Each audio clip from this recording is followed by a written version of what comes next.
नमस्कार, मैं वराज और आप देख रहे हैं आपकी सभा।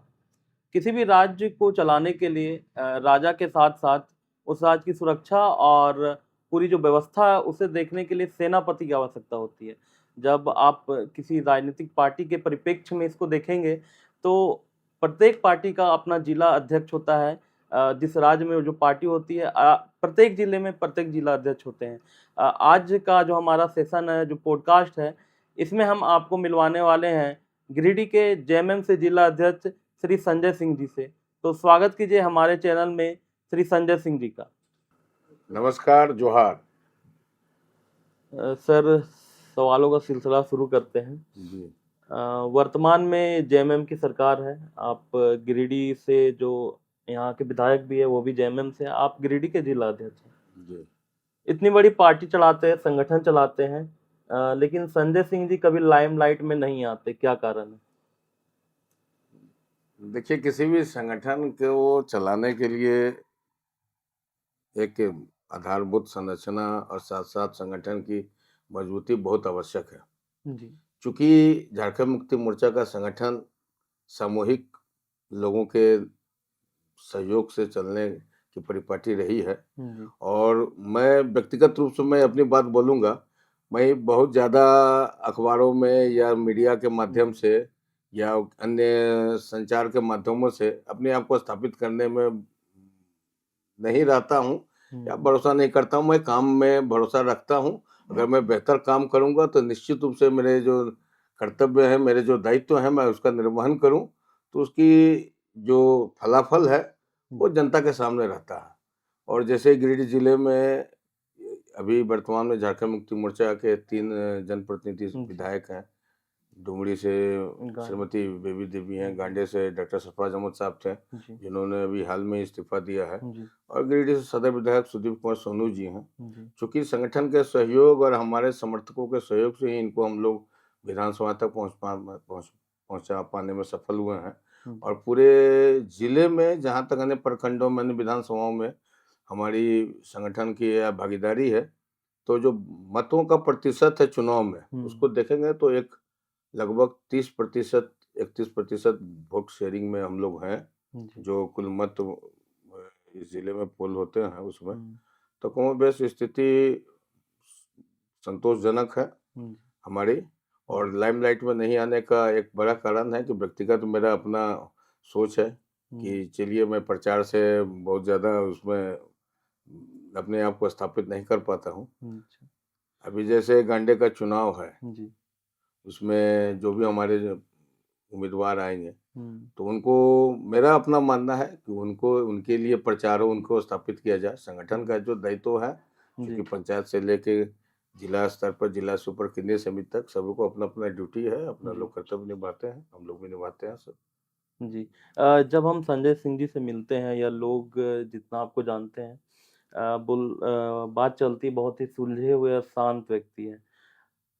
इसके पीछे कहीं न कहीं एक बड़ा संघर्ष होता है। लोग जब शांत होते हैं या बहुत सुलझे हुए होते हैं, उनके पीछे का जो संघर्ष होता है यहाँ तक पहुँचने का, इसके बारे में कम ही लोग जानते हैं। हम जानना चाहते हैं आपकी राजनीति में एंट्री कैसे हुई? क्योंकि मैं छात्र जीवन में सेंट कोलंबस कॉलेज हजारीबाग में पढ़ता था, जी। और मैं 84-85 के मैं वहाँ से मेरी 82-84 बैच में मैं वहाँ ग्रेजुएट हुआ। 85 में रिजल्ट निकला था।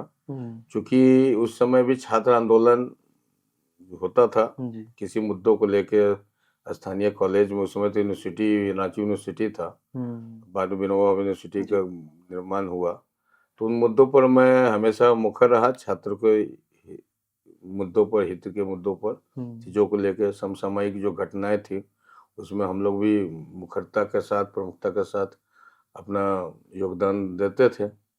और जब मैं ग्रेजुएशन के बाद कॉम्पिटिटिव एग्जाम्स की तैयारी कर रहा था, इसी बीच में कई लोगों से मिलना जुलना हुआ। समाज सेवा की तरफ मेरा झुकाव था शुरू से। इन लोगों के, गरीब लोगों के, जो शोषित समाज में जो भी हैं, वैसे लोगों को मदद करने की इच्छा रही थी। और झारखंड मुक्ति मोर्चा से चूँकि जुड़ाव का कारण था कि विनोद बाबू के विचारों से मैं प्रभावित था। उनका जो था पढ़ो, लड़ो, जिन चीज़ों को लेके वे संघर्ष करते थे। और जब 91 में विनोद बाबू गिरिडीह लोकसभा का प्रतिनिधित्व किए थे, जी। तो चूँकि मैं टुंडी के कुछ मेरे मेरे उसमें मेरी शादी हो चुकी थी। मेरे ससुर जी डॉक्टर हैं, वहाँ पर एक अस्पताल है टुंडी के सुदूर ग्रामीण क्षेत्रों में, जी। वहाँ पर स्थापित थे। और गुरुजी का आना जाना भी था उनके घर में, तो मैं उनसे काफ़ी प्रभावित हुआ, गुरुजी से भी। जी। तो मेरी रुचि हुई, चूँकि और कंपटीशन के दौर में नौकरी के इस भागम भाग में जो चाहता था वो नहीं हासिल हुआ, जी। तो इस तरफ झुकाव हो गया। एक सामाजिक संगठन के से जुड़ाव के साथ साथ एक राजनीतिक दल के साथ भी मैं जुड़ा। आज मेरा लगभग 34-35 साल हो गया झारखंड मुक्ति मोर्चा के साथ पार्टी में। और मेरे पिताजी भी एक पदाधिकारी थे, राज्य ट्रांसपोर्ट में डिविजनल मैनेजर थे। भी अवकाश प्राप्ति के बाद, चूँकि उनका भी शुरू से ही विनोद बाबू और गुरु जी के साथ व्यक्तिगत संबंध थे, तो उनका भी संबंधों के चलते वो भी राजनीति में समाज सेवा में रिटायरमेंट के बाद आए और झारखंड मुक्ति मोर्चा के ही राजनीति किए। तो ऐसा कहेंगे कि मेरा दूसरा पीढ़ी है पिताजी के बाद, मैं भी इस दल के साथ हूँ। जी। अगर विनोद बिहारी महतो जी की बात करते हैं, आपने कहा उनसे आप काफ़ी प्रभावित थे। अभी कुछ और संगठन बने हैं जो उन्हीं के नाम पर राजनीति कर रहे हैं। तो क्या आप उनसे अलग है या वो आपसे अलग हो जाते हैं? क्योंकि आपने आपने भी कहा आप प्रभावित हैं और वो भी उन्हीं का नाम लेते हैं राजनीति करने के लिए। देखिए, राजनीति में किसी भी बड़े महापुरुषों को लोग आदर्श मान के चलते हैं। चूँकि झारखंड मुक्ति मोर्चा के स्थापना काल में विनोद बाबू, कमरेड ए.के. राय, गुरुजी के तीनों के संयुक्त प्रयास से इस राजनीतिक दल का गठन हुआ। और इस जिले में 51 वर्ष हम लोगों ने इसी 4 मार्च को पूरा किए हैं। 52वां वर्ष इस संगठन का चीज़ों को लेके। तो कई दल हैं, कई विचारधारा के लोग एक बड़े बड़े महापुरुषों को विचारों को मानते हैं। तो कई राजनीतिक संगठन हैं, जैसे आज भी विनोद बाबू को लेकर आदर्श मानता है। अभी जयराम महतो का भी जो जीबी केसेस है वो भी आदर्श मानते हैं। चूँकि लेकिन हम लोगों का है कि समाज के सभी वर्गों को लेकर चलने का ये झारखंड मुक्ति मोर्चा का जो हम लोगों का संगठन है, उसको हम लोग लेकर चलते हैं और सब प्रयास करते हैं कि समाज के हर एक हिस्से में तमाम जो वैसे लोग हैं जिनका वाजिब हक है उनको दिलाएं। और चूँकि ये राजनीतिक संगठन इस प्रदेश के सबसे पुराना राजनीतिक दल के रूप में कार्यरत है, तो निश्चित रूप से हमको गर्व भी होता है कि मैं इस संगठन का एक कार्यकर्ता हूँ और एक जिले का जिला अध्यक्ष हूँ। जी। जेएमएम की बात करते हैं तो जो वोट बैंक माना जाता है वो पिछड़ी जाति, अल्पसंख्यक और आदिवासी समुदाय जो हमारा है, कितनी चुनौतियाँ रहती है सबको एकत्रित करके उसको एक वोट के रूप में? हाँ, तब वोट के रूप में राजनीतिक क्षेत्र में निश्चित रूप से प्रत्येक राजनीतिक दल को अपना एक आधार है मतों का, वोटों का। और झारखंड मुक्ति मोर्चा जिन लोगों के बीच में काम करता है वो हमारे लोगों का जो कोर वोटर जिसको हम लोग बोलते हैं, निश्चित रूप से आदिवासी, दलित, पिछड़े, अल्पसंख्यक समुदाय के लोग हैं। लेकिन अन्य सामान्य वर्ग के लोग भी इस संगठन से जुड़े हुए हैं। क्योंकि मैं भी एक सामान्य वर्ग के जाति से आता हूँ, लेकिन इस दल में मैं जो है एक ऐसा राजनीतिक प्लेटफॉर्म है कि मुझे आज तक ये अनुभव नहीं हुआ कि मैं जिस जाति से आता हूँ जिसकी संख्या बहुत कम है, नगण्य है इस दल में, जाति के आधार पर आप आकलन करेंगे तो, लेकिन उसके बाद भी मुझे जिला अध्यक्ष जैसे महत्वपूर्ण पद पर मुझे अपने कर्तव्य निष्ठा, ईमानदारी और समर्पण के चलते ये अवसर मिला है।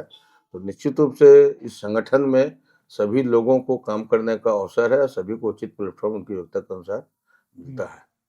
रह गया समाज के बीच में किसी वर्ग विशेष के प्रति काम करना, तो आज तमाम क्षेत्रों में देखेंगे कि लोगों की हिस्सेदारी, जो शोषित वर्ग है, जो पिछड़े वर्ग हो, चाहे शिक्षा के क्षेत्र में हो, चाहे आर्थिक रूप से हो, वैसे लोगों की लड़ाई लड़ते हैं। तो ये कई दल आरोप लगाते हैं कि वर्ग विशेष या जाति विशेष के लिए हम लोग राजनीति करते हैं, ये गलत है। समाज के सभी हिस्से में हमारी भागीदारी है और हमारा प्रयास है कि और भी लोगों को हम अपने तरफ जोड़ सकें। जी। गांडे विधानसभा का बात करें हम तो सरफराज अहमद जी को वहाँ से इस्तीफा दिलाया जाता है और उन्हें राज्यसभा भी दिया जाता है। वर्तमान स्थिति है, उपचुनाव होने वाला है।